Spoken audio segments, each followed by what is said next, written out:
특별히 우리가 이 성령론과 관련해서 단편적으로 들었지만 이렇게 전체를 종합적으로 연구할 수 있는 교회는 흔치 않으리라고 생각이 됩니다.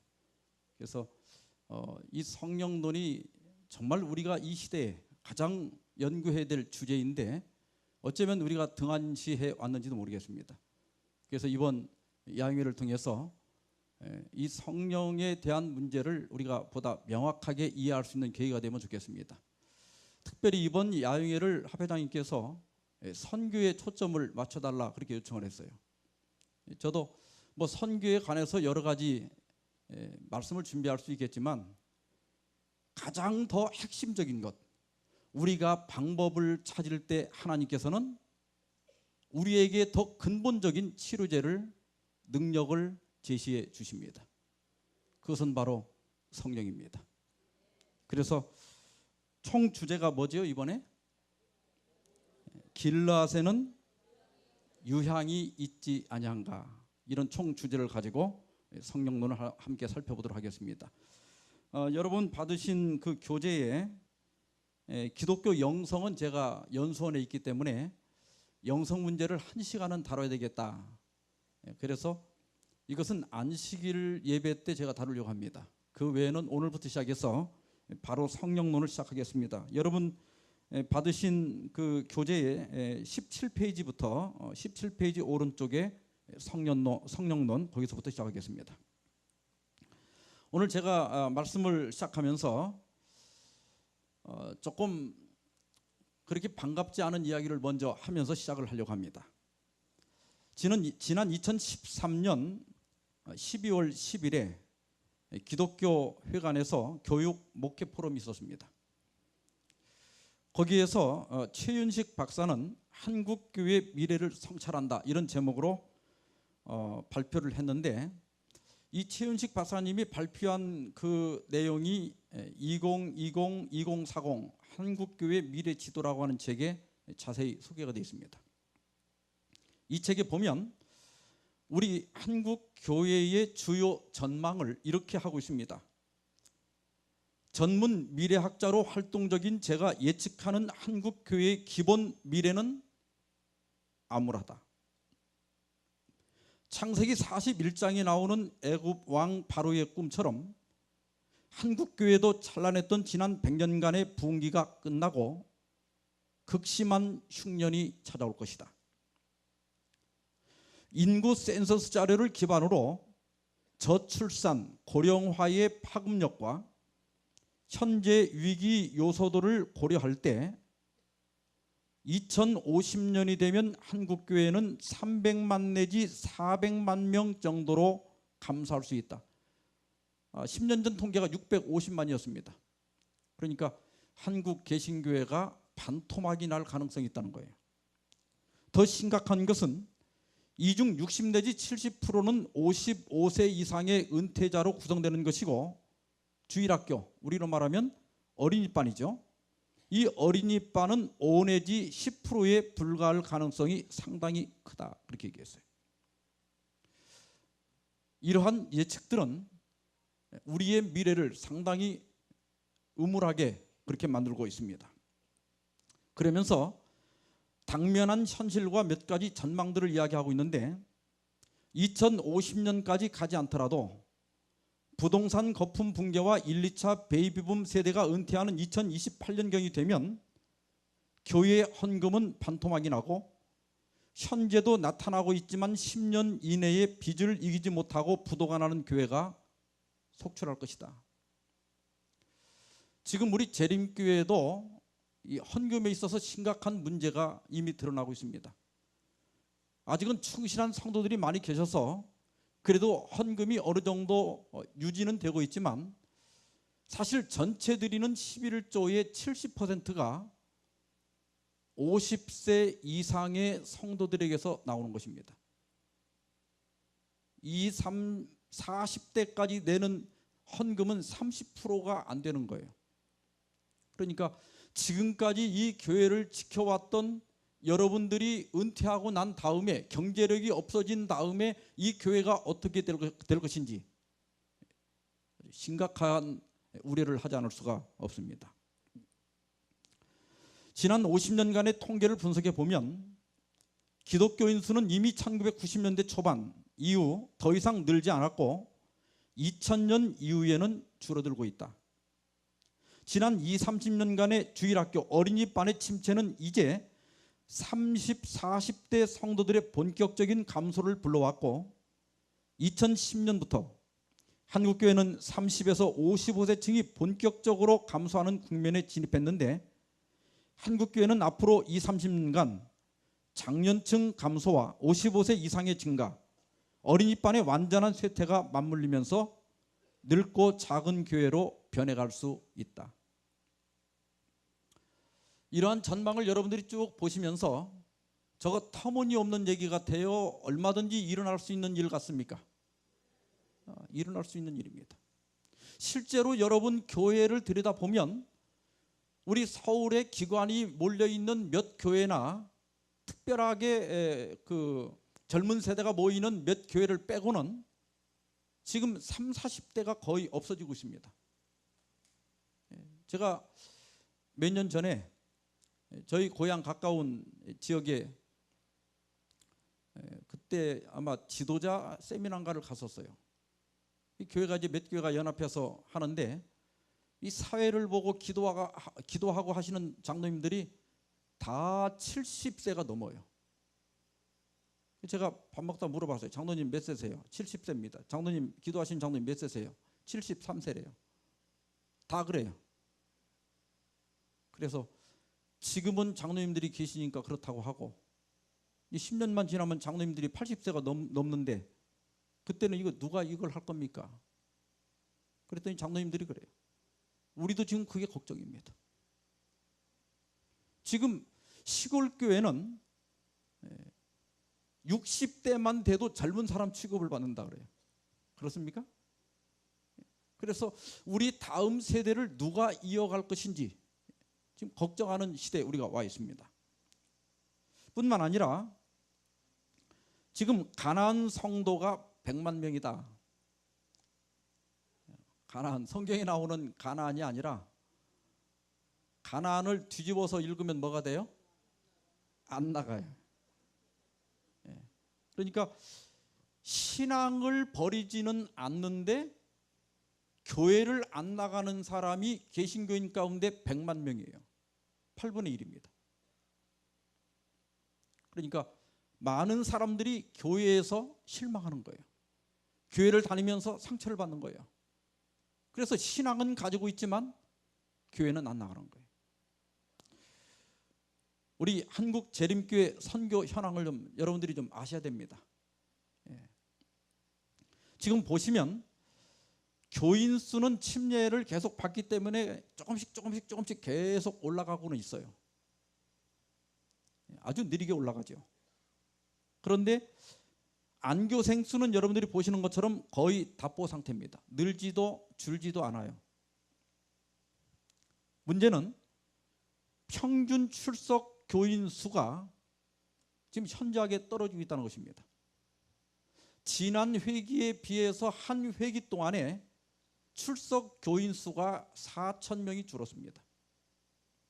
정기적으로 교회를 나오는 사람들이 4,000명이면 작은 숫자가 아닙니다. 뿐만 아니라 침례자 수가 지금 1년 5개 합회를 다 합했을 때 지금 약 4,000명까지 떨어졌습니다. 제가 연합회 나온 지 지금 7년째인데 제가 있을 동안에는 6,000명 미만으로 떨어진 예가 거의 없었습니다. 그런데 지금 침례자 수가 4,000명까지 줄어들고 있습니다. 저는 우리 한국 개신교회와 또 우리 재림교회의 당면한 현실을 볼 때 에가서 1장 1절 2절에 있는 말씀이 생각이 납니다. 슬프다 이 성이여 본래는 거민이 많더니 이제는 어찌 그리 적막히 앉았는고. 본래는 열국 중에 크던 자가 이제는 과부 같고 본래는 열방 중에 공주되었던 자가 이제는 조공들인 자가 되었도다. 밤새도록 애곡하니 눈물이 뺨에 흐름이여 사랑하던 자 중에 위로하는 자가 없고 친구도 다 배반하여 원수가 되었도다. 예루살렘이 멸망하고 난 후에 예레미야는 그 적막한 성을 보면서 통곡하고 있는 것입니다. 우리가 10년 혹은 20년 후에 이 교회를 바라보면서 예레미야 애가를 부르고 있을지도 모릅니다. 저는 그런 일이 없기를 바랍니다. 아인슈타인은 어제와 같은 삶을 살면서 다른 미래를 기대하는 것은 정신병 초기 증세이다 그랬어요. 그렇잖아요? 교회가 이렇게 점점 위기로 접어들고 있다고 하면 우리가 지금까지 예배드리고 지금까지 신앙하고 지금까지 선교했던 방식의 획기적인 변화를 우리 모두가 시작해야 되는 것입니다. 작년에, 재작년에, 5년 전에, 10년 전에 했던 똑같은 방식으로 전도하고 똑같은 방식으로 기도하고 똑같은 방식으로 예배하면서 위기가 닥치지 않기를 바라는 것은 큰 실수를 하는 것입니다. 어제와 같은 삶을 살면서 다른 미래를 기대하는 것은 정신병 초기 증세다. 맞습니다. 이제는 우리가 달라져야 합니다. 이제는 우리가 변화해야 합니다.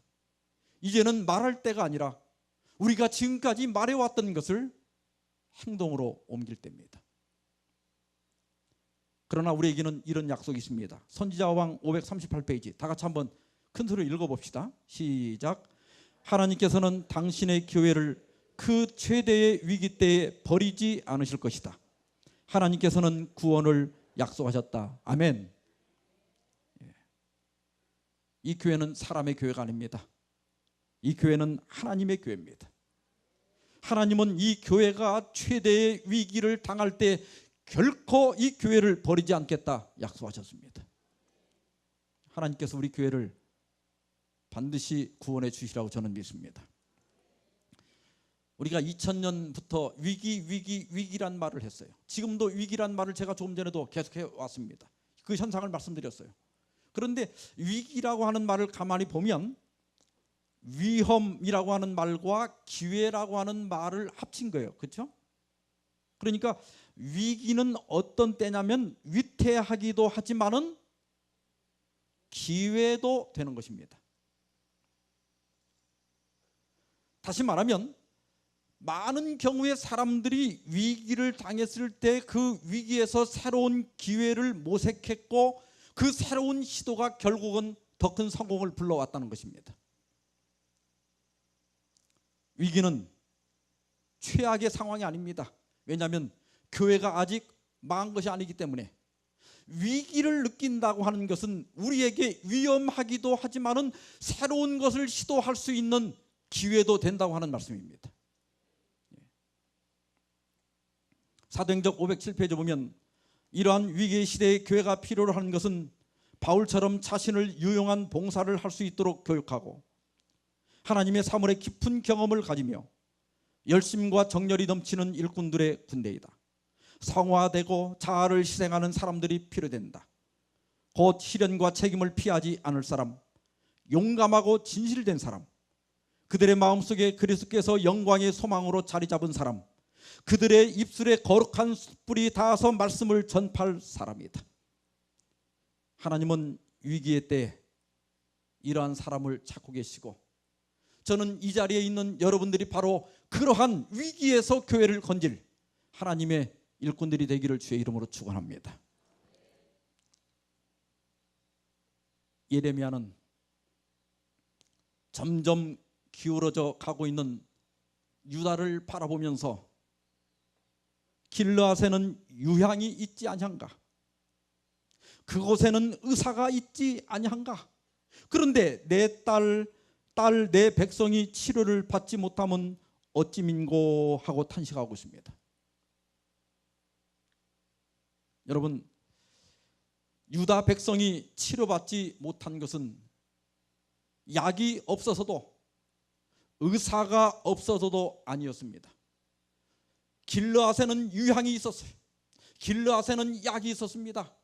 그 병을 고칠 의사도 있었어요. 그런데 왜 하나님의 백성이 치료받지 못했는가? 그것은 그 나라가 위대하신 의원이신 하나님께 나오기를 거절했기 때문입니다. 우리의 현실이 아무리 어두울지라도 하나님은 우리의 치료자가 되십니다. 우리가 하나님의 성령을 구할 때, 그 성령이 우리의 가슴과 우리의 교회에 역사할 때, 이 교회는 분명히 질병에서 치료받을 수 있고 다시 한번 부흥할 수 있고, 이 교회는 하나님의 목적을 충분히 이룰 수가 있습니다.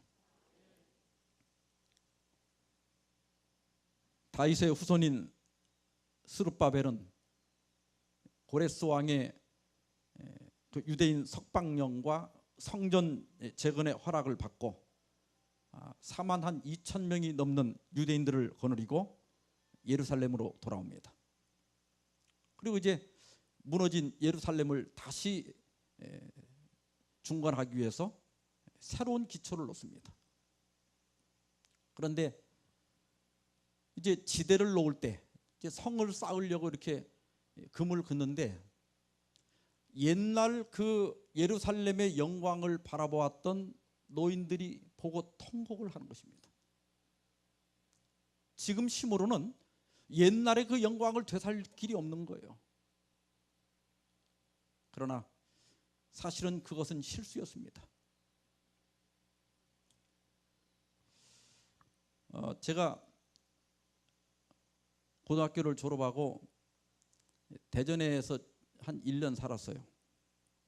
근데 그 대전에 이제 조그마한 교회가 있어서 그 교회를 다녔는데, 거기 이제 목사님이 자꾸 이제 제가 삼육학교 나왔다고 하고 또 학교 다닐 때 찬양대장도 하고 그렇게 했기 때문에 저보고 이 찬양대를 조직해서 우리 교회에서 찬양대를 좀 하면 좋겠다. 그래서 이제 찬양대를 조직을 해서 이제 안식일 예배 때마다 노래도 부르고 그렇게 했어요. 그러다가 이제 그 당시 한참 사중창이 유행할 때라 이제 몇 사람들하고 해가지고 이제 사중창을 만들었어요. 근데 뭐 이 사중창을 안 해본 사람들이라 이게 음이 이제 퍼스트 세컨드, 그 다음에 이제 세컨드 테너, 퍼스트 테너, 세컨드 테너, 그 다음에 바리톤, 베이스 이렇게 네 파트로 나눠서 노래를 하는데, 안 해봐가지고 연습을 할 때는 따로따로 파트 연습은 되는데 같이 하면은 멜로디를 다 따라가 버리는 거예요. 그래가지고 이제 연습을 이제 한 달 넘게 해가지고 안식일 날 특창을 했습니다. 근데 우리는 이제 이 교인들의 아멘에 상당히 이제 그 기분도 좋고 도취가 돼서 있었는데, 예배가 끝난 다음에 한 장로님이 오시더니 그러는 거예요. 이게 각각 그 파트마다 음색이 있는데 그 음색이 제대로 안 나왔다. 그리고 베이스가 너무 약하다. 그 바람에 사중창은 그날로 처음이자 마지막이 되고 말았어요. 그 좀 제대로 음색이 안 맞고 하더라도 그렇게 하면 와서 좀 격려해 주면 얼마나 좋아요. 예루살렘 성이 70년 동안 무너져 있었어요. 옛날의 영광을 되살릴 수 없다 할지라도 조금 작게라도 예루살렘이 중건된다고 하는 것은 대단한 의미가 있는 거예요. 근데 노인들이 와서 우는 바람에 아주 낙심을 하게 된 거예요. 우리가 가급적이면 격려하는 사람이 되어야 됩니다. 그리고 또 이 성전을 지으려고 하니까 이방인들이 괴롭히는 게 아니라 사마리아 사람들이 방해를 놓는 거예요. 그래서 왕한테 진정서도 넣고 이렇게 해서 건축이 중단되고, 그러니까 사람들이 이제 마음속에 지금은 성전을 지을 때가 아닌가 보다. 그래서 다 돌아갔어요. 그리고 자기 일에 다 바쁘고. 스룹바벨이 좌절해서 하나님께 기도할 때 하나님께서 이렇게 말씀하십니다. 그가 내게 대답하여 이르되 여호와께서 스룹바벨에게 하신 말씀이 이러하니라. 만군의 여호와께서 말씀하시되 이는 힘으로 되지 아니하며 능력으로 되지 아니하고 오직 나의 영으로 되느니라. 여러분, 우리의 심령이 변화되고 우리가 진정한 구원의 기쁨을 누리고 우리 교회가 부흥하는 비결은 힘으로 되는 것도 아니고 능력으로 되는 것도 아니고 하나님의 영으로 되는 것입니다. 성경에 보면 성령을 자주 기름으로 묘사합니다. 기름. 여러분, 아무리 강력한 엔진을 가진 자동차라 할지라도 기름이 떨어져 버리면 그냥 고철덩어리에 불과한 것입니다. 그렇죠? 그러나 기름만 들어가면 그 엄청난 힘을 발휘할 수 있는 거예요. 그 외에도 성령이 있어야 하는 것입니다. 우리의 심령에도 성령이 역사해야 돼요. 우리가 왜 실패하는가? 우리가 왜 넘어지는가? 우리가 왜 죄를 이기지 못하는가? 왜 우리 교회가 무력한가? 그것은 성령이 부족하기 때문입니다. 실물교훈 327페이지에 보면 성령의 약속이 느껴져야 할 만큼 절실하게 느껴지지 않고 있다. 이 약속이 마땅히 성취되어야 할 만큼 성취되지 않고 있다. 그 다음에 파란 글씨 다 같이 읽어봅시다. 시작. 복음 사업이 그처럼 무력한 이유는 성령의 임재가 없기 때문이다. 왜 우리가 그렇게 열심히 전도하는데도 구도자가 없는가? 왜 전도회를 매년 하는데도 사람들이 없는가? 우리의 방법이 잘못돼서가 아니라, 우리가 노력하지 않아서가 아니라, 우리가 희생하지 않아서가 아니라 무엇이었기 때문이라고요? 성령의 임재가 없기 때문이다. 실물교훈 328페이지입니다. 이와 반면에 만일 저희가 그리스도와 연합하고 성령의 선물을 갖게 된다면 아무리 가련하고 무식한 제자일지라도 사람의 마음을 움직일 수 있는 능력을 갖게 될 것이다. 하나님께서는 그들로 하여금 이 우주에서 최고의 가마를 끼치는 통로가 되게 하실 것이다.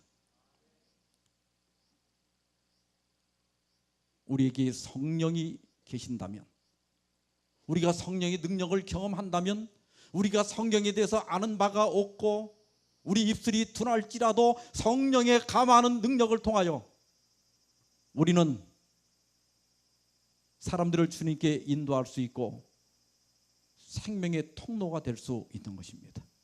그래서 우리가 성령을 구해야 됩니다. 이 야영회를 기점으로 해서 우리 한국 교회가 성령의 시대를 맞아야 하는 것입니다. 그래야 우리에게 희망이 있습니다. 사도행전 50페이지에 보면 성령의 도움을 대수롭지 않게 생각하는 것은 어디든지 영적 가뭄, 영적 암흑, 영적 타락과 죽음이 나타나게 된다. 그래서 이제 우리는 성령에 대해서 말해야 됩니다. 이제는 성령을 위하여 기도해야 됩니다. 우리가 성령 받기 위하여 무릎 꿇어야 돼요. 우리 교회 안에 성령 충만이 이루어져야 합니다. 그래야 내가 살고 교회도 삽니다. 교회증언 8권 19페이지입니다. 하나님께서는 우리 스스로의 힘으로 우리 앞에 있는 사업을 하도록 요구하지 않으신다. 그분께서는 우리의 인간적인 수단으로 감당치 못할 모든 비상사태를 위하여 하늘의 도움을 준비해 놓으셨다. 우리가 지금 아까 말한 그 여러 위기들이 있지만은 그 위기를 위하여, 비상사태를 위하여 하나님께서는 다 도움을 준비해 놓으셨다는 거예요. 그분께서는 모든 곤경에서 도와주고 우리의 소망과 확신을 굳게 해주고 우리의 정신을 계몽시키고 우리의 마음을 순결하게 하기 위하여 성령을 주신다. 길라새는 유향이 있지 아니한가? 하나님께서는 우리가 당면하고 있는 모든 위기와 비상사태를 위하여 성령을 준비해 놓으셨다고 하는 것입니다. 우리가 그 성령을 받는다면, 성령이 나의 삶에 역사한다면, 성령이 우리 가정을 지배한다면, 우리 교회가 성령 충만한다면 우리는 다시 한번 부흥의 계절을 맞이할 수가 있습니다. 예수님께서는 하늘로 가기 전에 내가 아버지께 구하겠으니 그가 또 다른 보혜사를 너희에게 주사 영원토록 너희와 함께 있게 하시리니 그랬어요. 여기 보혜사란 말이 있습니다. 이 보혜사라고 하는 말은 헬라어 원문에 보면 파라클레토스인데, 파라라고 하는 말은 누구 곁에 그런 뜻이고, 클레토스는 부름받은 자 그런 뜻입니다. 그러니까 파라클레토스 혹은 보혜사라는 말은 누구 곁에 있도록 부름을 받은 자. 예수님께서는 그분이 제자들을 떠나 우리를 떠나 하늘로 가기 전에 남겨진 제자들과 우리에게 보혜사를 약속하셨어요. 우리 곁에 있도록 부름을 받은 자. 그런데 예수님은 이 보혜사를 또 다른 보혜사다 그랬어요. 이 다른이라고 하는 말이 여기 알로스라고 되어 있는데, 헬라어 가운데 다르다는 헬라어 단어가 두 가지가 있습니다. 하나는 알로스예요. 알로스는 뭐냐면 같은 종류의 또 다른 그런 뜻입니다. 한문으로 말하면 동질, 질은 같은데 이종, 질은 같은데 종류는 다른 거예요. 예를 들면 우리 여러분 옆에 있는 분들이 다 같은 사람이죠. 근데 이 사람 말고 저 사람 할 때는, 이 사람이 아닌 다른 사람 할 때는 알로스입니다. 이해가 됩니까? 근데 헤테로스는 다른 종류의 또 다른이에요. 다르긴 다른데 어떻게 다르냐면은 헤테로스는 이질 이종이에요. 이질 이종. 그러니까 아까 다른은 이 사람 말고 다른 사람, 같은 사람 중에서 다른 사람은 알로스예요. 그런데 헤테로스는 원숭이하고 사람이 있는데 이 사람 말고 다른 거 하면 원숭이가 되죠? 이질이에요. 완전히 다른 겁니다. 이종이고 이질입니다. 이해가 되시죠? 그런데 예수님께서는 성령을 뭐라고 얘기했는가 하면 알로스라 그랬어요. 성령이 보혜사인데 또 다른 보혜사다. 그러니까 예수님 자신도 뭐라는 거예요? 예수님도 보혜사라는 거예요. 성령도 보혜사예요. 같은 보혜사인데 예수님과 성령은 또 다른 인격을 가진 별개의 존재다, 이 뜻입니다. 여기 요한일서 2장 1절에 만일 누가 죄를 범하면 아버지 앞에 우리에게 대언자가 있으니, 아까 보혜사가 헬라어로 뭐라고 그랬죠? 파라클레토스라고 그랬죠? 그런데 여기 보니까 예수님도 우리에게 대언자 파라클레토스가 있으니 곧 의로우신 예수 그리스도시라. 그러니까 예수님도 보혜사인데 내가 또 다른 보혜사, 나하고 같은 보혜사지만은 나와 다른 성령을 너희에게 주겠다, 그렇게 말씀했어요. 그런데 이 성령이 저는 너희와 함께 거하시며, 이것은 교회 속에 성령이 계실 걸 의미하는 거예요. 또 너희 속에 계시겠습니다. 이것은 그리스도인, 우리 기독교인 개개인의 심령에 성령이 내재하실 것에 대한 약속이에요. 그러면서 예수님은 내가 너희를 고아와 같이 버려두지 아니하고 너희에게로 오리라 그랬어요.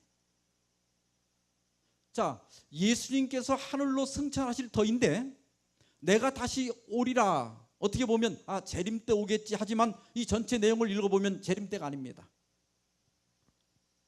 이것은 예수님께서 다시 오시긴 오시는데 예수님이 직접 오시는 게 아니라 성령으로 오시는 것입니다.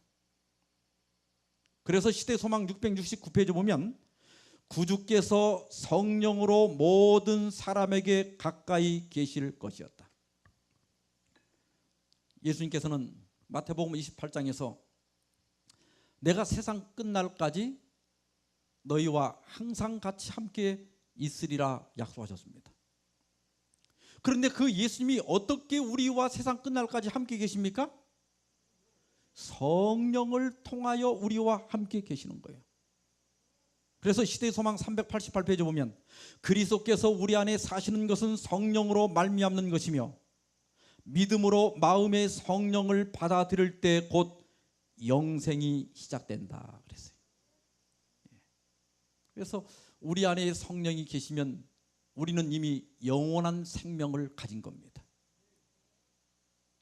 그러면서 그러나 내가 너희에게 실상을 말하노니 내가 떠나가는 것이 너희에게 유익이라. 내가 떠나가지 아니하면 보혜사가 너희에게로 오시지 아니할 것이요 그랬어요. 이 말씀이 뭐냐면 그리스도께서는 인성 때문에 방해가 되어 모든 장소마다 당신이 친히 계실 수 없었다. 그렇죠? 예수님이 예루살렘에 있으면 예루살렘에 있는 사람들만 예수님을 볼 수 있죠. 예수님이 갈릴리에 계시면 갈릴리에 사는 사람만 예수님을 만날 수 있었어요. 장소의 제한을 받았어요. 그래서 예수님께서는 내가 가서 너에게 성령을 보낼 때 너에게 더 큰 유익이 있을 것이다. 그러면서 또 말씀하시기를 시대소망 672페이지 이거 굉장히 중요한 성경절입니다. 예언의 구절입니다. 믿음으로 요구된 이 약속된 축복은 그 제가 괄호는 제가 넣은 거예요. 이 성령의 축복은 이 축복에 따르는 다른 모든 축복들을 가져온다. 우리가 성령을 받는 것은 단순히 성령만 받는 게 아니에요. 이 맨 마지막에 in it train 하면 그의 잇따르는 그의 뒤이어서 뭐가 따라온다는 거예요. 그러니까 성령을 받으면 성령 받는 것으로 끝나는 게 아니에요. 수많은 유익들이 그 뒤에 줄줄이 따라온다는 것입니다. 여러분 고구마 켜보셨어요? 고구마 줄거리 하나만 잡아다니면 고구마가 줄줄이 따라 나오죠. 성령이 그렇다는 거예요. 우리가 성령을 받으면 단 한 가지 유익이 있는 것이 아니라 5가지, 10가지, 20가지 이익들이 계속 우리에게 따라온다는 거예요. 그러니까 우리가 부족함을 느끼는 이유는 성령이 없기 때문입니다. 오늘 성령론을 다루면서 원래 주제는 아니지만 여러분 교재는 제가 뺐지만 이 문제를 좀 꼭 다뤄야 될 것 같습니다. 성령은 하나님이신가 단순한 하나님의 능력인가? 지난 2000년부터 미국 그 토론토 대총회에 있을 때부터 이 삼위일체를 부정하는 사람들이 일어났어요. 이제 그런 사람 그런 주장들이 한국 교회도 이렇게 도입이 돼가지고 어떤 사람들은 여호와 증인처럼 진정한 하나님은 아버지 한 분이시고 종속론 예수님은 하나님이긴 하지만은 하나님이 낳았거나 혹은 만들었다. 예수님과 하나님이 동등한 건 아니에요. 그리고 성령은 삼위 중에 한 분이 아니라 그냥 단순한 하나님의 능력이다. 여기 앉아 계신 분들 중에는 그런 사람이 없겠지만 그런 것을 믿는 사람들이 이렇게 생겨나서 제가 연수원에서 들어보면 이제 그런 걸 받아들인 사람들이 자기 교회에서 예배를 드리는데 우리 그 예배 시작할 때 부르는 찬미 중에 거룩 거룩 거룩 찬미 부르잖아요. 삼위 하나님에 대한 노래 그거 하면 노래를 아직 안 부른대요. 그래서 이 문제를 우리가 한번 좀 삼위일체 문제를 간단하게 좀 다뤄볼 필요가 있습니다. 이 삼위일체 하나님에 대한 성경의 표현을 좀 찾아보면 신명기 6장 4절 우리 하나님 여호와는 오직 하나인 여호와시니 그런 말씀이 있어요.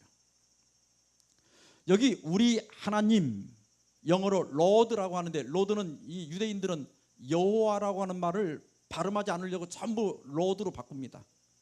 주라고 바꾸기 때문에 우리가 번역할 때는 로드를 우리 하나님 그렇게 번역해요. 원문은 엘로힘이라고 되어 있습니다. 그런데 엘로힘은 복수명사예요. 우리 성경은 하나님 이렇게 번역됐지만 사실은 하나님들 이게 맞아요. 그런데 우리가 하나님은 한 분이시기 때문에 하나님들이라고 절대 번역하지 않습니다. 그냥 문법적으로 복수인 것은 알지만 복수로 번역하진 않아요. 자, 우리 하나님 여호와는 그러니까 하나님이란 말 자체가 한 분이란 뜻이지만 원문은 복수로 돼 있는 한 분이에요. 그게 굉장히 이상하죠. 그런데 여기 보니까 오직 하나인 그렇게 얘기했어요. 근데 여기 하나라고 하는 말도 히브리어에 두 가지가 있는데 하나는 에하드입니다. 에하드는 복합 단일이에요. 근데 또 다른 히브리어 가운데 하나가 있는데 야이드란 말이 있어요. 이건 절대 단일입니다. 여러분, 태양이 하나다. 에하드입니까? 야이드입니까? 야이드죠? 맞죠? 자, 우리 서중원 앞에 모든 성도들은 우리 그리스도 안에서 하나입니다. 맞아요? 예, 하나입니다. 그러나 한 사람밖에 없다 이 말이 아니죠. 서중원 앞에 우리 그리스도인들은 하나다 할 때 한 명이란 뜻이 아니라 여러 명이지만 우리가 하나로 연합되어 있다 그런 뜻이죠.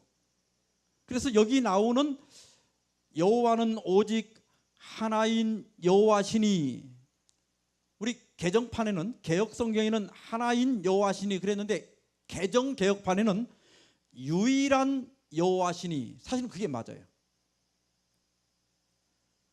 복수의 하나님이면서 삼위일체, 위는 셋인데 본질은 하나이신 신은 우리가 믿는 여호와 하나님 한 분밖에 없어요. 그래서 유일한 분입니다. 그래서 엘로힘은 그 자체가 복수지만은 우리는 절대로 하나님은 복수라고 하지 않습니다. 유일한 분이십니다. 하나인 분이에요. 이 에하드는요, 창세기 2장 24절에 보면 이러므로 남자가 부모를 떠나 그 아내와 연합하여, 자, 여기 남자가 있고 아내가 있는데 둘이 한 몸을 이룰지로다 할 때 그 한이 뭐예요? 에하드입니다. 에하드는 뭐라고 그랬죠? 복합단이래요. 그러니까 남편과 아내가 각기 따로따로 있지만 한 몸이 된다 이렇게 얘기하죠. 그것처럼 하나님 따로 계시고 예수님 따로 계시고 성령님 따로 계시지만은 본질은 하나다 그렇게 얘기해요. 그게 어떻게 가능한가? 여러분, 우리가 여기 땅이나 집이나 밭이나 가진 분들 보면 내 땅이 있죠. 이게 선이 있죠. 측량을 해보면 내 땅, 네 땅이 있죠. 그러니까 분명히 소유주가 달라요. 그런데 지구 전체를 놓고 지구 땅 밑으로 내려가 보면 네 땅, 내 땅이 있어요, 없어요? 구분이 있어요, 없어요? 지구는 하나요. 그런데 우리가 표면에 선을 긋고 분명히 내 땅이 있고 네 땅이 있죠. 그것처럼 삼위일체 하나님도 파고 들어가면 본질은 몇 개다? 하나다. 그런데 그 하나님이 아버지 하나님이 이렇게 따로 계시고 아들 하나님이 따로 계시고 성령 하나님이 따로 계시는 거예요. 이것이 이 세상에는 그런 형태가 존재하지 않기 때문에 설명은 할 수 있지만 이해하기는 굉장히 어려워요.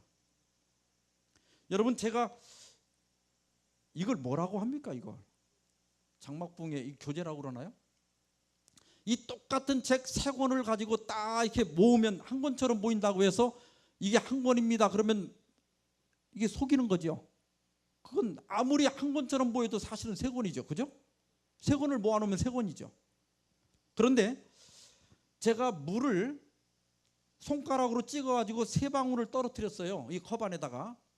그러면 이 컵 안에 물이 몇 방울이 있는 겁니까? 세 방울도 맞지만 한 방울이라고 해도 맞아요? 물은 맞죠?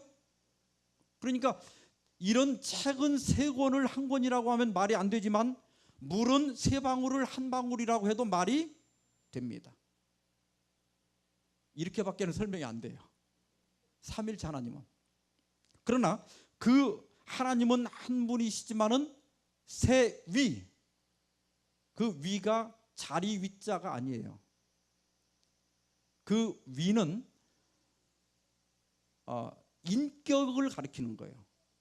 예. 그러니까 이 위 한문 삼위일체 할 때 그 위가 자리를 가리키는 게 아니라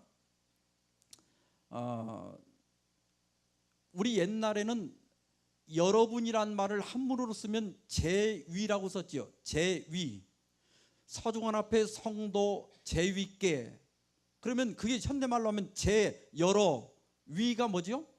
분, 그런 뜻이죠. 그러니까 삼위하면 세 분, 이런 뜻이에요. 세 분이 일체. 그 체자가 몸체자가 아니에요. 한문은 몸체자지만은 그 몸체 뜻이 아니라 그것은 그 중국의 본체론에서 나온 거예요. 본질은 하나다. 아까 제가 땅이 서로 내 땅, 네 땅이 있지만 지구 밑으로 파고 들어가면 지구 땅덩어리는 하나지요.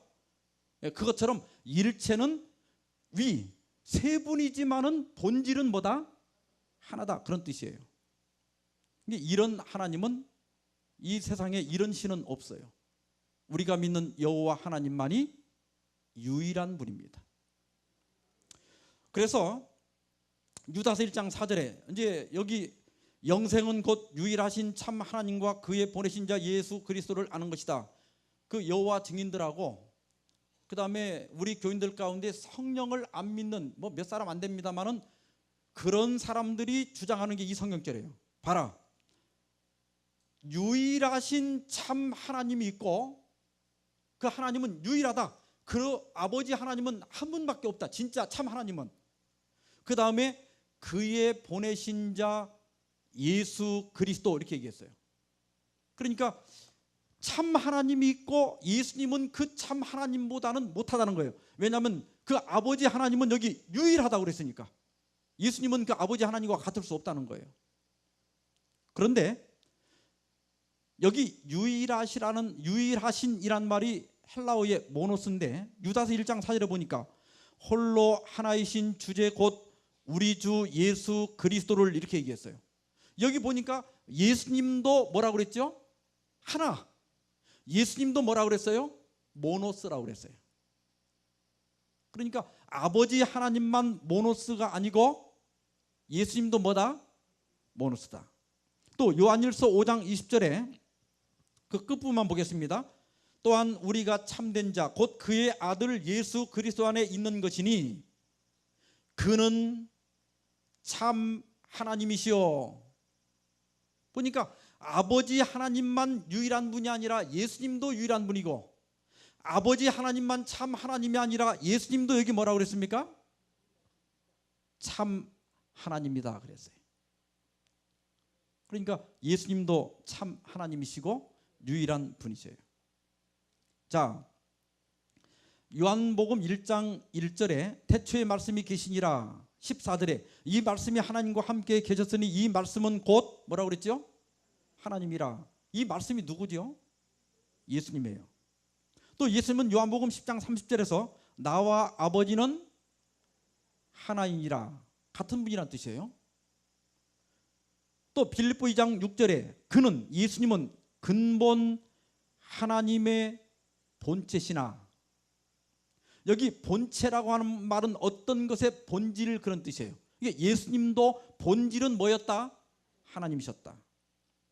그 다음에 아까 우리가 봤죠? 그가 또 다른 보혜사를 너에게 주사 그랬는데 보니까 성령하고 예수님이 같은 분이죠. 아까 제가 설명드렸죠? 또 다른 보혜사니까. 자, 그러면 이렇게 우리가 그릴 수가 있습니다. 먼저 성부와 성자가 같은 분입니까? 아까 보니까 나와 아버지는 하나다 그랬으니까 같은 분 맞죠? 그런데 예수님께서 성령에 대해서 뭐라고 그랬어요? 예수님이 보혜사인데 성령도 또 다른 보혜사다. 나와 똑같은 보혜사다. 나와 위는 다르지만 인격은 다르지만 나와 똑같은 보혜사다. 그러면 성령과 성령이 같은 분입니까? 같은 분이에요. 그러면 성부와 성자가 같고 성자와 성령이 같다면 성령과 성부도 같아요. 그래서 이 삼각형을 보면 꼭지점은 3개지만은 삼각형은 몇 개입니까? 하나지요. 변은 3개지만은 삼각형은 몇 개입니까? 하나지요. 이 삼각형을 이루는 것처럼 하나님도 몇 분으로 이루어져 있다? 하나님은 한 분이시지만은 한 분이신 하나님이 아버지 하나님, 성부, 아들 하나님, 성자, 성령 하나님, 그렇게 세 분으로 이루어져 있다는 거예요. 더구나 히브리서 1장 8절에 아들에 관하여는 하나님이여 주의 보좌가 영영하며 주의 나라의 홀은 공평한 홀이니이다. 자, 아버지 하나님께서 아들 하나님을 향해서 뭐라고 그랬어요? 하나님이요. 그래서 우리 주석에 보면 여기서 아버지는 정중하게 아들을 하나님이라고 부른다. 이것이 그리스도의 지위와 신분 논중의 정점이 될 수 있다. 아버지가 아들에게 행한 이 도노법이라는 건 제가 여러분들에게 사랑하는 여러분 할 때 그 도노법에 사람을 부르는 거, 이것이야말로 그리스도의 신성을 드러내는 최고의 증언일 것이다. 그리스도의 신격이 가장 엄숙한 방법으로 확증되었다. 게다가 그것도 아버지 자신에 의하여 그렇게 되었다. 예수님도 하나님이십니까?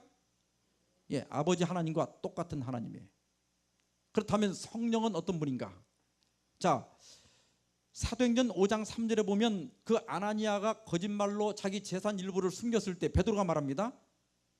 아나니아야, 어찌하여 사단이 내 마음에 가득하여 내가 성령을 속이고 땅값 얼마를 감추었느냐? 누구를 속였다고요? 성령을. 그 다음에 4절에 어찌하여 이 일을 내 마음에 두었느냐? 사람에게 거짓말한 것이 아니요 하나님께로다. 성령을 속였는데 성령을 속인 것은 누구를 속인 것이다? 하나님을 속인 것이다. 이 말은 성령이 누구란 뜻이에요? 하나님이란 뜻입니다. 또 사도행전 28장 25절 26절 바울이 한 말로 일러 가라사대 성령이 선지자 이사야로 너희 조상들에게 하신 말씀이 옳도다. 일러스되 이 백성이 가서 말하기를 너희가 듣기는 들어도 도무지 깨닫지 못하며 보기는 보아도 도무지 알지 못하도다. 누가 그랬다고요?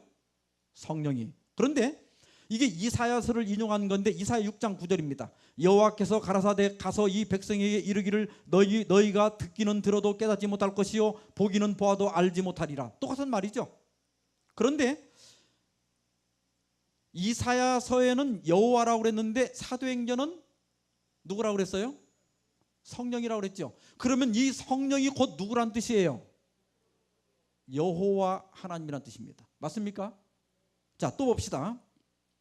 히브리 3장 7절 8절 그러므로 성령이 이르신 바와 같이 오늘날 너희가 그의 음성을 듣거든 노하심을 격동하여 광야에서 시험하던 때와 같이 너희 마음을 강팍해 하지 말라. 그런데 이게 시편 95편 6절로 8절을 따온 건데 오라 우리가 굽혀 경배하며 우리를 지으신 여호와 앞에 무릎을 꿇자. 그러면서 그 여호와께서 이르시기를 너희는 무리바에서와 같이 또 광야 마사의 날과 같이 너희 마음을 강팍해 하지 말지어다. 똑같은 말씀이죠. 그러니까 히브리서는 성령이 그랬는데 이 성령이 시편 95편은 누구예요? 여호와예요. 그러니까 성령이 단순한 하나님의 능력이 아니라 누구입니까? 여호와 하나님이신 것을 알 수 있습니다. 이 성령의 지위는 어떤가? 우리는 여러분 아버지 하나님, 아들 하나님, 성령, 성부, 성자, 성령 중에서 누가 높아요? 예, 다 똑같은 분이에요. 예. 그래서 고린도 후서 13장 13절에 보면 사도의 축복이 나오는데 주 예수 그리스도의 은혜와 하나님의 사랑과 성령의 교통하심이 세 분이 나오는데 순서가 성자, 성부, 성령. 누가 제일 먼저 언급됐어요? 성자가. 그죠? 주 예수 그리스도가 제일 먼저 언급됐죠. 그런데 은사에 대해서 말할 때 은사는 여러 가지나 성령은 같고 지금은 여러 가지나 주는 같으며 또 역사는 여러 가지나 모든 사람 가운데 역사하시는 하나님은 같으니라. 여기는 누가 제일 먼저 언급됐죠? 성령, 그 다음에 성자, 성부예요. 그 다음에 택하심에 대해서 말한 베드로전서 1장 1, 2절에 보면 하나님 아버지의 미리 하심을 따라 성령의 거룩하게 하심으로 순종함과 예수 그리스도의 피뿌림을 얻기 위하여 그랬어요. 여기 맨 앞에 누가 언급됐죠? 성부, 하나님 아버지, 그 다음에 성령, 그 다음에 성자요. 그러니까 우리가 성령을 읽어보면 순서가 맨 먼저 언급되는 분이 성자일 때도 있고 성령일 때도 있고 성부일 때도 있어요. 이것은 이 세 분의 지위가 똑같다는 뜻입니다. 성부가 더 높거나 성자가 높은 게 아니라 성부, 성자, 성령이 똑같은 분이다.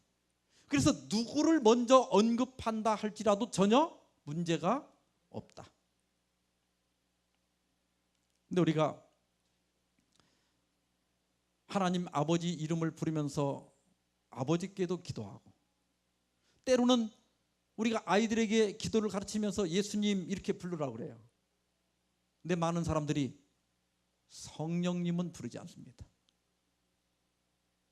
우리가 성령께 기도할 게 많이 있을까요, 없을까요? 있어요. 화가 날 때 성령님, 제 입술을 주관하셔서 제가 험한 말을 하지 않도록 도와주십시오. 성령께서 도와주실 겁니까? 예, 도와주십니다. 제가 죄의 유혹에 빠질 때 주여 성령으로 제 마음을 붙들어 주셔서 넘어지지 않게 해주십시오. 기도할 수 있습니다. 예, 똑같은 하나님이시기 때문에 우리가 성령에게 기도하는 것도 옳은 것입니다. 중요한 것은 엘렌 G 화이트이 성령에 대해서 뭐라고 말했느냐 하는 것입니다.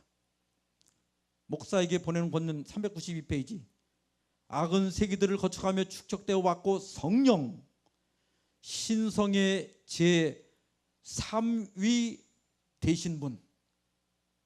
위라고 하는 말, 아까 제가 자리를 가리키는 게 아니라 분이라고 그랬죠. 제2 하면 여러분, 그런 뜻이죠. 그래서 한 분이라 이 말이에요. 인격을 가진 한 분이시다 이 말이에요. 복음전도 617페이지, 신성의 제3위 되시는 분, 곧 성령 안에서, 성령은 3위, 세 분 가운데 한 분이시다. 분명히 말씀했습니까? 예. 그 다음에 원고 93번입니다. 성령은 그리스도의 이름으로 오신 보혜사이시다. 그분은 그리스도의 화신으로 오시지만 별개의 인격을 가지고 계신 분이시다. 그분은 하나님이나 예수님의 능력이 아니라 뭐라고요? 인격을 가지고 계신 분이시다.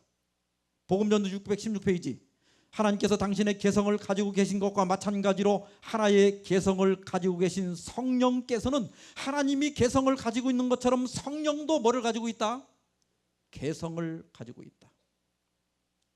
그래서 우리가 기도를 어떻게 해야 할지 알지 못할 때 성령이 말할 수 없는 탄식으로 우리를 위하여 기도하신다고 그랬어요. 너희가 성령을 근심케 하지 말라 그랬어요. 그분도 개성을 가지고 있기 때문입니다. 사랑하는 여러분, 성령은 삼위일체 하나님이십니다. 성령은 분명히 인격으로 존재하십니다. 성령은 오늘 우리에게 오십니다.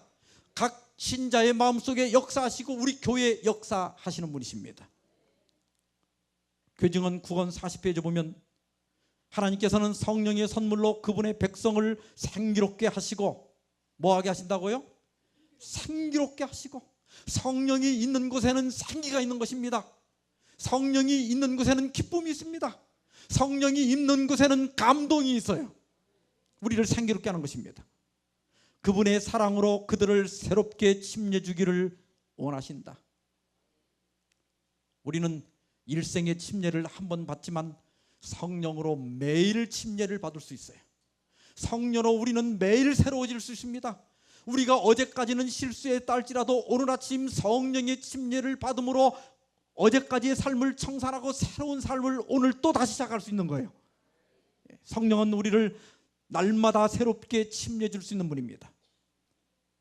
그 다음 다 같이 따라하세요. 교회 안에 성령이 결핍되어야 할 이유가 없다. 맞습니다. 성령이 결핍되어야 할 어떠한 이유도 없어요. 그런데 왜 우리의 마음에 생기가 없는가? 왜 우리 교회가 부흥하지 않는가? 왜 내 마음이 뜨겁지 않은가? 왜 우리가 처음 교회 나올 때 그 감격이 사라졌는가? 성령의 부족입니다. 우리가 성령을 구하지 않기 때문입니다. 이제는 우리가 성령을 구해야 됩니다. 목사에게 보내는 권면 511페이지에 현재 우리가 살아가고 있는 시대는 간구하는 자들에게 성령의 시대가 되어야 한다. 지금 이 시대는 무슨 시대가 되어야 한다고요? 성령의 시대가 되어야 한다. 그분의 축복을 구하라. 우리는 이 시대를 위한 특별한 진리를 전파하기 위하여 부름을 받았다. 이 모든 것을 위하여 성령의 부어주심이 꼭 필요하다. 우리는 그것을 위해 기도드려야 한다. 우리가 그러면 성령을 위하여 언제부터 기도를 시작해야 할까요? 목사에게 보낸 권면 508페이지 보면 그리스도께서는 두세 사람이 내 이름으로 모인 곳에 나도 그들 중에 있느니라고 말씀하셨습니다. 그러면서 여기 뭐라고 그랬는가 하면 장막회와 같은 교회의 집회들, 가정 집회소의 모임들, 영혼을 위해 개인적 수고를 바칠 수 있는 모든 일들은 이른 비와 늦은 비를 주시기 위하여 하나님께서 정해놓으신 기회들이다. 우리가 지금 뭐하러 모였습니까? 장막회로 모였어요. 이 장막회야말로 우리가 이른 비 성령을 받고 늦은 비 성령을 받기 위한 하나님께서 정해놓으신 기회가 된다, 그렇게 얘기했어요. 여러분, 이 기회를 우리가 흘려보내지 맙시다. 이번 장막회를 통하여 우리가 이른 비 성령을 경험합시다. 이번 장막회를 통하여 늦은 비 성령의 빗방울이 우리 자신과 우리 교회와 우리 가정에 떨어지도록 간구하십시다. 성령의 시대가 시작돼야 합니다.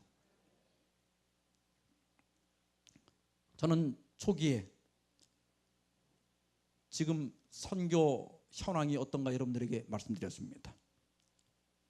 이러한 교회의 위기를 우리가 극복할 수 있는 것은 우리가 방법을 몰라서가 아닙니다. 제자훈련, 선교훈련 우리 얼마나 많이 받았어요. 이제는 성령을 구해야 됩니다. 길르앗에는 유향이 있지 않냐가? 우리에게는 성령이 있지 않습니까? 요한복음 20장 21절 22절에 보면 예수께서 또 가라사대 너희에게 평강이 있을지어다. 아버지께서 나를 보내신 것 같이 나도 너희를 보내노라.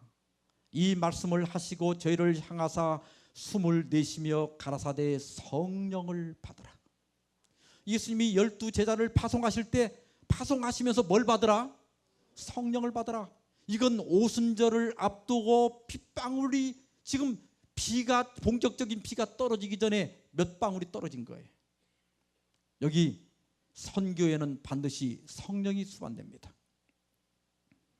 누가복음 24장 47절로 49절입니다. 너희는 이 모든 일의 증인이라.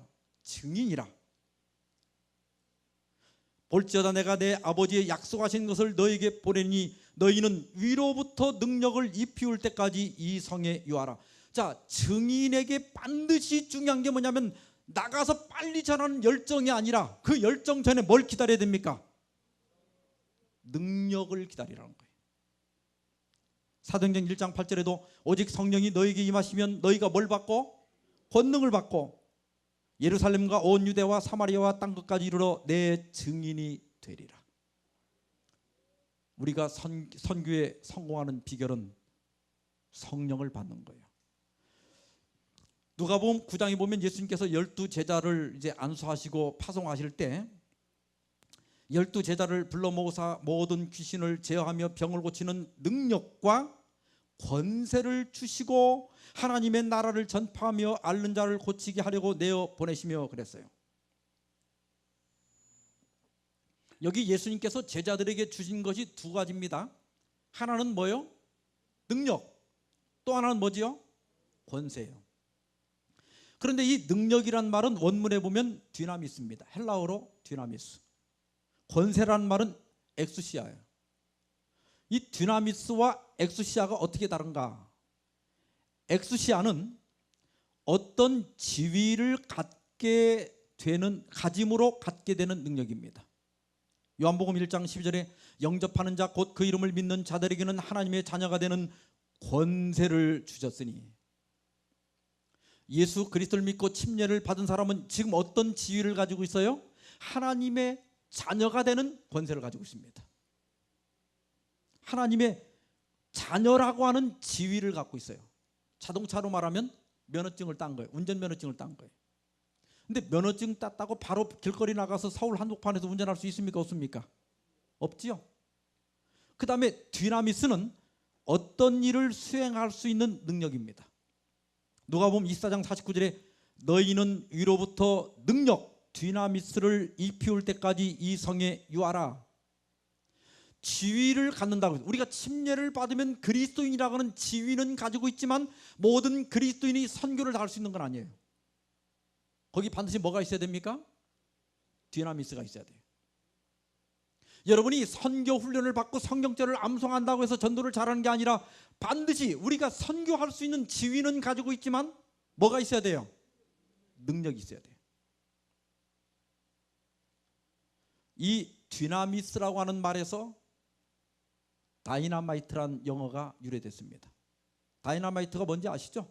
폭약. 그게 바로 능력입니다. 오순절날 성령이 뭐같이 역사했다고 그랬죠?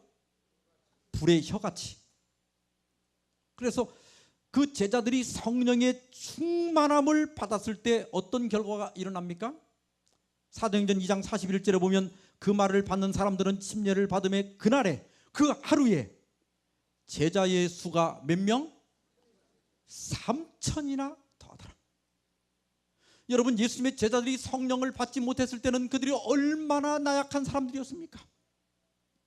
그런데 그들이 성령을 받았을 때 그들은 돈도 없었고 그들은 아는 것도 없었고 그들은 학력도 높지 않았지만 성령이 역사했을 때 하루에 3천 명이 회심하고 돌아왔어요. 여러분, 성령은 지구를 강타한 다이너마이트였습니다. 오늘날 우리에게 이 뒤나미스, 이 능력이 필요한 것입니다.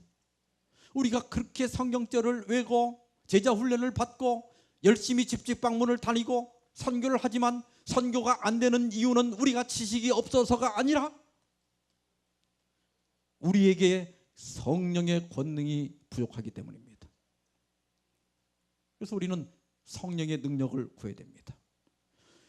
오순절날 성령이 역사했을 때 그 결과가 어떻게 됩니까? 사도행전 6장 7절에 제자의 수가 더 심히 많아지고 허다한 제사장의 무리가 이 도에 복종하니라. 사도행전 2장 47절에 주께서 구원받는 사람을 날마다 더하게 하시니라. 사도행전 4장 4절에 말씀을 들은 사람 중에 믿는 자가 많으니 남자의 수가 약 5천이나 되더라. 사도행전 4장 44절에 사도들이 큰 권능으로 주 예수의 부활을 증거하니 큰 무리가 큰 은혜를 얻어. 사도행전 5장 14절에 믿고 주께로 나오는 자가 더 많으니 남녀의 큰 무리더라. 사도행전 5장 16절에 모든 병든 자들이 다 나음을 얻으니라. 사도행전 5장 28절에 너희가 너희 교를 예루살렘에 가득하게 하니 얼마나 선교가 신속하게 번져나갔는지. 사도행전 6장 1절에 그때 제자가 더 많아졌는데. 이것이 성령의 권능입니다. 이제는 우리가 이 권능을 위하여 기도해야 됩니다. 시대소망 671페이지에 성령의 계속적인 임재와 도움이 없이는 말씀의 전파가 전혀 소용이 없을 것이다 그랬어요. 성령이 얼마나 중요합니까? 우리가 교회의 이러한 현실을 볼 때 우리에게 성령이 얼마나 긴급합니까? 그렇다면 이제는 성령을 위하여 기도할 때입니다. 이번 장막회를 통하여 우리는 성령의 시대를 열어야 합니다.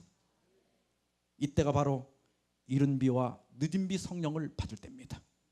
갈렙복음 기별 2권 57페이지에 오순절에 있었던 것과 같은 성령의 침례는 참된 신앙의 부흥을 일으킬 것이며 많은 기사들을 행하게 할 것이다. 하늘의 지적 존재자들이 우리들 가운데 내려올 것이며 사람들은 하나님의 감동하심을 입은 대로 말할 것이다. 오순절과 같은 성령의 침례가 우리에게 있을 때 신앙 부흥이 일어날 겁니다. 그 경험을 위해서 기도해야 돼요. 우리가 잘 쓰는 성경절 누가복음 11장 9절 10절 구하라 그러면 너에게 주실 것이요 찾으라 그러면 찾을 것이요 문을 두드리라 그러면 너에게 열릴 것이니 구하는 이마다 받을 것이요 찾는 이가 찾을 것이요 두드리는 이에게 열릴 것이니라. 우리가 보통 기도 응답에 대한 약속으로 이 말씀을 자주 인용하지요.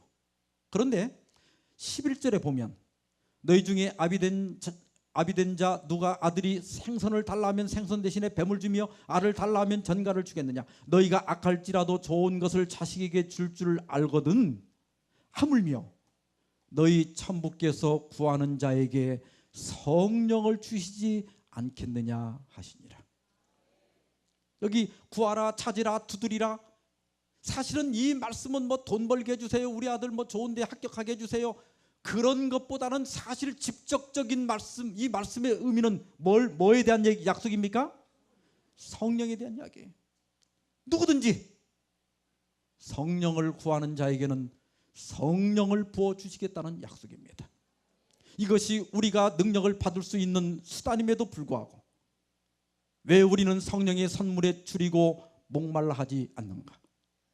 왜 우리는 그것에 대하여 말하고 그것을 위해 기도하고 그것에 관해 설교하지 않는가? 주께서는 부모가 자식에게 좋은 선물을 주는 것 이상으로 우리에게 성령을 주시고자 하신다. 성령의 침례를 위하여 모든 교역자는 하나님께 탄원해야 한다. 특별한 도움과 하늘의 지혜를 얻기 위해 함께 기도하는 모임을 만들어야 한다. 이번 야행의 기간 동안 오랜만에 또 친구도 만나고 또 쉼도 얻고 또 천연계도 즐기지만 그러나 아는 사람끼리 혹은 같이 온 우리 교인들끼리 모일 때마다 모임 속에서 말할 때마다 성령에 대하여 말하고 성령을 위하여 기도하고 이렇게 함으로써 이번에 성령을 꼭 체험하고 하루의 도움을 힘있게 되기를 간절히 바라면서 오늘 말씀 마치겠습니다.